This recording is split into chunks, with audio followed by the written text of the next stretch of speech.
aqueles que acompanham diariamente São Paulo no ar ficam às vezes assustados com essa violência que nós estamos vivendo. Mas é uma realidade nossa, infelizmente. E um crime que vem se tornando cada vez mais comum é a invasão de bandidos nas residências, principalmente quando o morador está se preparando para sair de casa nesse horário, bem cedinho, para levar o filho, para sair para o trabalho. E nós temos algumas dicas, importantes para você aprender a se proteger e evitar a ação do bandido. É bem interessante essa reportagem. Era exatamente como fazia todos os dias. A professora voltava para casa no fim da manhã. Eu parei o carro, abri o portão como normalmente eu abro. E quando eu voltei, eu sentei no carro. Eu acho que o carro estava até ligado, porque eu não desligo. E eu sentei e quando eu fui fechar a porta, ele me abordou. Ela viu um homem armado, só que havia mais dois. Queriam o carro dela. Não tem saída, não tem o que fazer. Não tem o que fazer. A gente fica na mão deles, né? Porque eles vêm para determinada coisa e você não está esperando. E mesmo que eu estivesse esperando, o que eu poderia fazer com 3 homens armados? É coisa rápida, menos de 1 minuto para entrar ou sair de carro pelo portão de casa. O suficiente para um ataque criminoso.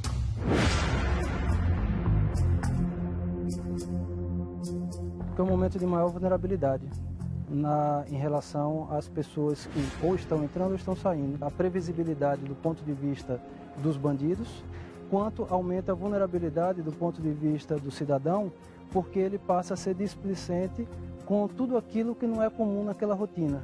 Um assalto não é comum uma rotina, ele presta pouca atenção.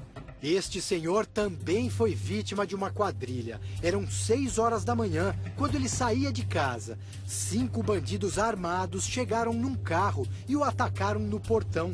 O vigia da rua também foi rendido. Todos foram levados para dentro de casa. A esposa e o filho do idoso também estavam lá. Um ficou guardando nós, o revólver.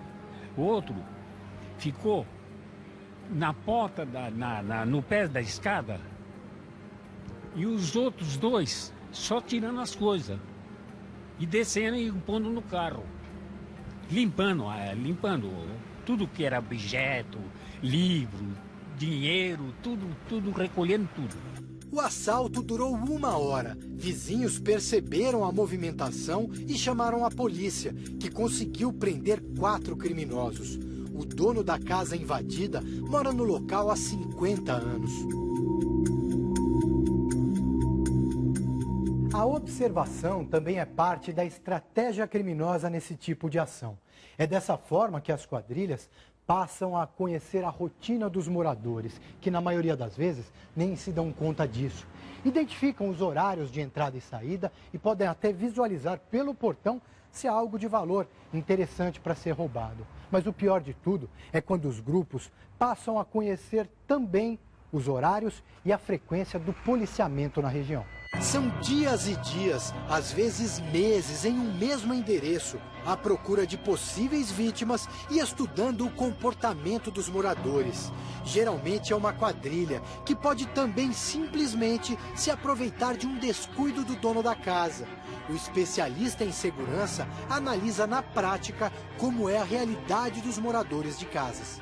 A mulher precisou sair, abrir o portão, ele esperou, abriu a porta do carro, ela está fechando o portão, fechou o portão, vai abrir o carro, e nisso ele está parado. Ele podia, enquanto ela está fechando o portão, ele já fazia a manobra e ficar posicionado para sair. Diminuiria o tempo de exposição deles na rua. Os horários apontados como os mais perigosos são entre 6h30 e 9 da manhã e 6h30 e 8 da noite. Foi mais ou menos nesse horário que no ano passado o helicóptero da Record flagrou a ação de criminosos que faziam uma família refém na zona leste de São Paulo. 4 homens invadiram a casa quando o dono saía para trabalhar. A polícia chegou rapidamente e cercou o local.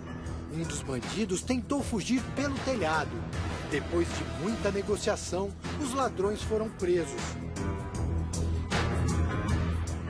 Segundo o especialista, alguns itens são indicados para reforçar a segurança. Portão eletrônico com acionamento via controle remoto. Câmeras de vigilância direcionadas para a área externa.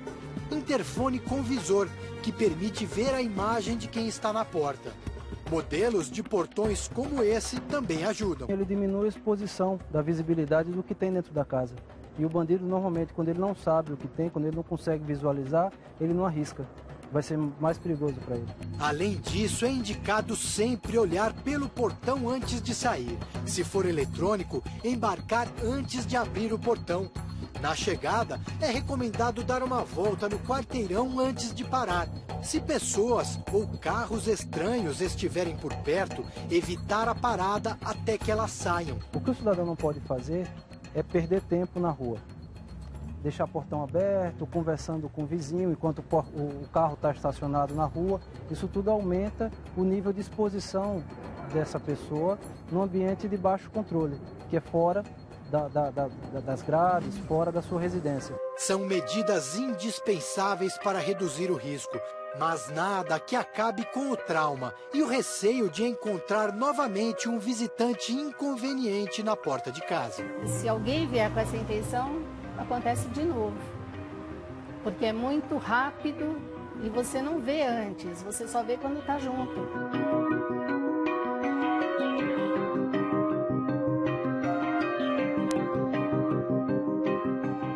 Você não pode relaxar, infelizmente, nesse cotidiano que a gente está enfrentando.